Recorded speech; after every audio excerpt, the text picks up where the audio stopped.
folks, and we're at that part of the show we call Meet the Cast. And I'm thrilled to have a new friend of mine with me here. And he's one of the few guys that is not a family member here, Mr. Greg Thompson. How you doing, Greg? Hey, Kenny. Greg joined us in March of 2011. And Greg, where are you from? Well, I'm originally from Newport News, Virginia. And I came here. I'm living in Little River, which is just north of Myrtle Beach, South Carolina. And I've been there since '89. I blew in right before Hugo did.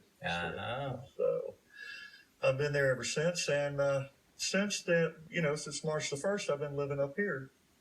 And it's been an adventure. It's been a big change for me. Yeah. Little River, he's referring to Myrtle Beach, just north of there, just right? North of there. Myrtle Beach, South Carolina, where he worked at a little show down there for about 22 years. Yeah, 23 years.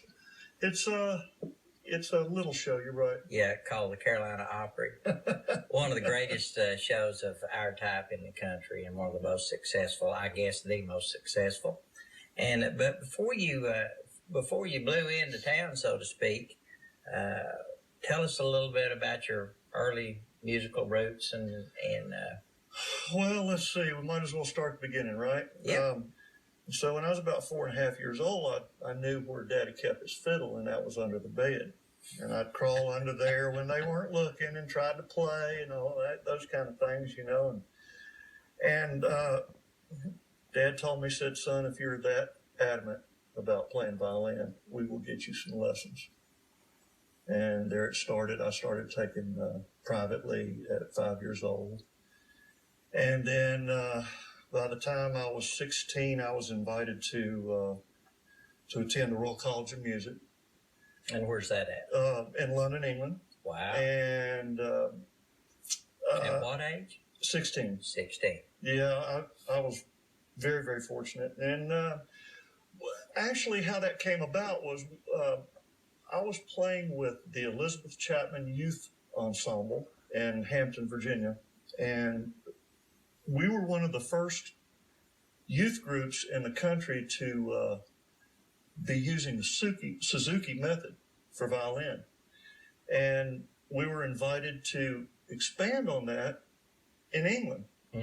So we were just a group of about 60 or 80 kids, and went over there and studied and learned how to fly like a bird and all kinds of different techniques, and played all the cathedrals there. And I assume this is classical music. It's very classical, and that's all we did. As Denny says, you learned how to hold your finger, didn't you? But something that was really interesting while I was there, I had learned to play bluegrass from my dad, and I love that music. I mean, I think that's really my inner core, is the love for bluegrass. And so I'd learned how to play a few tunes like Orange Blossom Special and Black Mountain Rag with a D tuning and stuff like that. And when I got there, Miss Chapman wanted to show that feature of our group. So I played Black Mountain Rag and Orange Blossom Special, and the professors there, they went crazy. They wanted to learn how to do that kind of thing. They'd never heard it. Wow. And so it was kind of interesting. Sometimes I was teaching them as I was learning all my technique and classical music while I was there. Well, obviously you play the fiddle here. Yeah. But that's not all that he plays. I call him my fiddle player and my utility guy. You play a number of other instruments. What else do you play on the show? Well, let's see. I play electric guitar and acoustic guitar, the cello, the mandolin, the drums.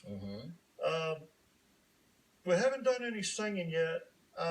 Well, you did on one number this year. A little bit, but you know what? I always grew up listening to music, and I always paid attention to what the music was doing. I never really listened to the words of songs. Just lately, I knew what some of the Beatles songs were about. But I guess because of that, I'm not particularly interested in doing vocals myself. Right. But I do appreciate that. Well, your wife's a pretty good singer. Well, thank you. I know she appreciates that. But I'll tell you what, buddy, you've jumped in with both feet when we need comedy, and you do a good job with that. You're fearless. Well, I'm a little bit of a knucklehead too. Yeah. You know, I am. I try to live my life to where I get along with people and have a good time, and you know, just try to laugh in general in my life. And so I think you can carry that over to the stage and enhance it, and hopefully make other people laugh as well. Yeah. Now, my wife Bev worked at the Carolina Opry for about a year and a half. That's the first time I heard you play. I would go back and visit and hear you. So when I heard you were available, when I heard Greg was available, ladies and gentlemen, I hired him without an audition, and I was thrilled to have you come up. And I hope you're here for years and years to come. That. I'm very happy. You know, this is a reduced schedule for me, and at my age, my hair's thinning a little bit. Can you guys got that? Well, it's a wonderful thing to be able to slow down a little bit, enjoy yourself, take time to, you know, smell the roses, the coffee, and all of that kind of stuff, and I'm happy. Don't go away. The American Mountain Theater will be right back.